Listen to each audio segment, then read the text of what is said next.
When you visit your favorite craft brewery in South Carolina, there's a limit right now on how much beer you can actually take home. But a new bill would eliminate that cap. State House reporter Mary Green explains that's not the only change this bill would make.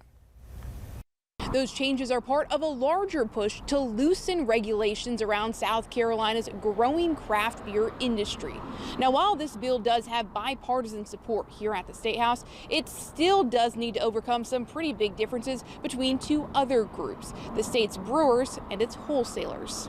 We want to mutually grow both the brewery and wholesale business models. I genuinely believe, maybe a little idealistically so, that we can get to agreement on some of these issues. Here's the big change this bill would make for beer drinkers. Right now, you can only buy 48 ounces of beer at a brewery in a single day for on-site consumption. And you can take home 288 ounces, equivalent to a case of 12-ounce cans. This bill would eliminate that second cap, so you could take home as much of your favorite craft beer as you want to buy. The bill would also allow breweries with multiple like locations to more easily transfer beer between those locations, remove current permitting barriers for special events, and allow breweries to distribute their beer on their own to retailers without involving a wholesale distributor. Lots of our members live in communities where it would be beneficial for them to be able to carry a keg of their beer across the street from their location to a retailer. With the analogy using, we just want to take a keg across the street. Well, they would just be taking them to their favorite retailers competing against their wholesaler. Wholesalers oppose the bill, saying they especially can't get behind loosened permitting and self-distribution. In my discussions with our smaller distributors, they believe that this would absolutely decimate